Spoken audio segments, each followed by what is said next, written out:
مولانا روم کی ایک حکایت ہے۔ اس حکایت میں انہوں نے اللہ تعالیٰ کا روح قبض کرنے والے فرشتے یعنی حضرت اسرائیل سے مکالمہ لکھا ہے۔ مکالمے میں یہ لکھا ہے کہ ایک دفعہ اللہ رب العزت نے حضرت اسرائیل علیہ السلام سے دریافت کیا اور پوچھا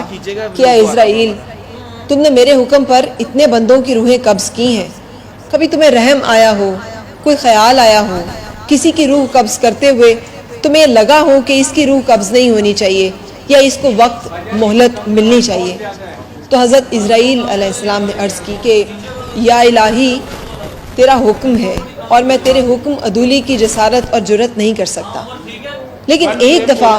ایک ایسا واقعہ پیش آیا کہ مجھے آج بھی اس کا خیال آتا ہے۔ اللہ رب العزت کے حکم سے بیان کیا کہ وہ واقعہ کیا تھا۔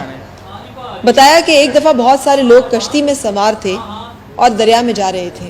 کہ کشتی ایک بھنور میں پھنس گئی۔ آپ کا حکم تھا،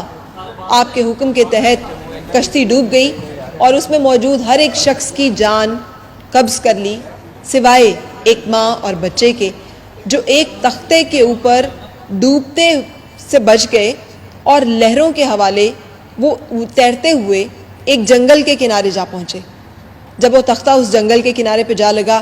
تو وہاں پر مجھے حکم ہوا کہ اب اس ماں کی جان بھی قبض کر لی جائے۔ میں نے دیکھا نومولود بچہ ہے، شیرخوار ہے، معصوم ہے،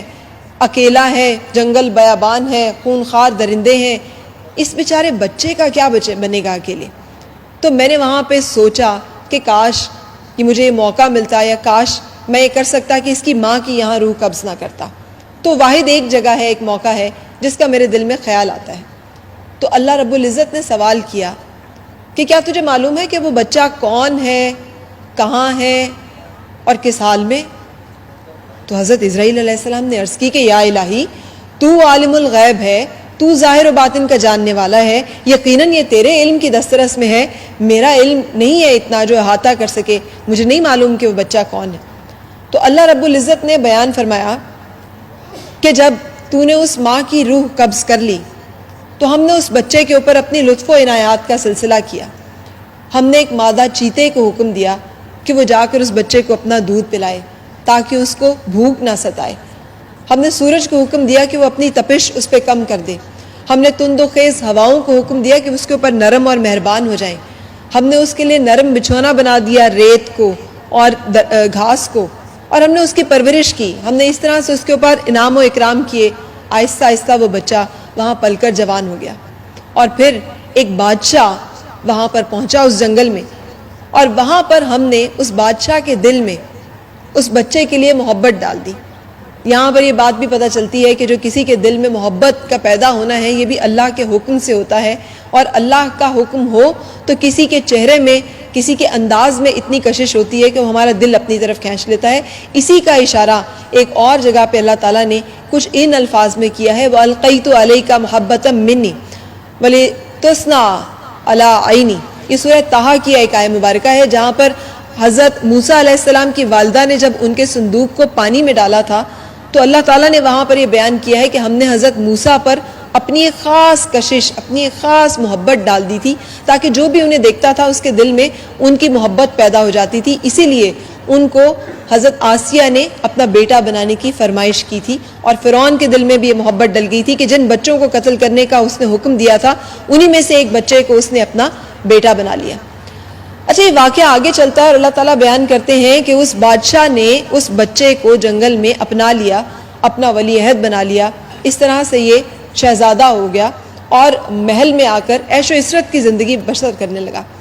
نہ صرف یہ کہ اس کو دنیا کی ہر آسائش مہیا تھی بلکہ وہ شاہی خاندان کا رکن تھا اور ایک دن وہ بادشاہ بھی بن گیا، لیکن بجائے اس کے کہ وہ ان نعمتوں پر میرا شکر ادا کرتا،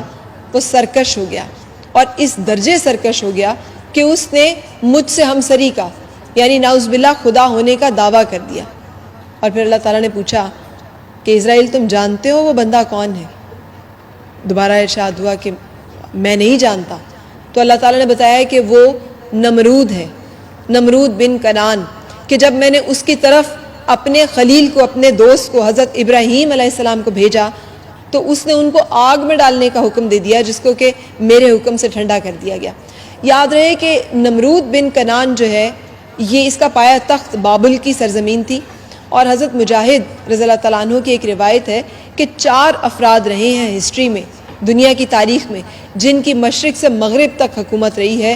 اور وہ جسے کہتے ہیں نا بلا شرکت غیرے اس حکومت کے بادشاہ رہے ہیں۔ ان 4 میں سے 2 کافر ہیں، جن میں سے ایک کا نام نمرود اور ایک کا نام بخت نصر ہے، اور باقی 2 جو ہیں وہ مومنین میں سے تھے، جن میں سے ایک حضرت سلیمان علیہ السلام اور دوسرے حضرت ذوالقرنین ہیں۔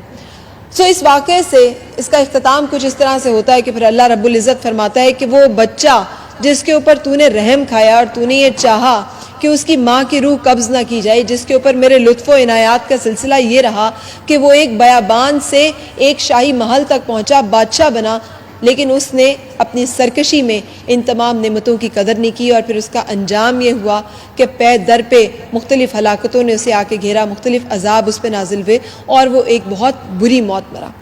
اللہ تعالیٰ ہمیں بھی ایک اچھے انجام سے دوچار کرے، اور جب اس کا ہمارے اوپر اپنی عنایات کے ساتھ، اپنی لطف و مہربانی کے ساتھ اس کے کرم کا ظہور ہو تو ہمیں سرکشی سے، غرور سے بچائے، اور ہمیں ان نعمتوں کا شکر ادا کرنے کی توفیق عطا فرمائے۔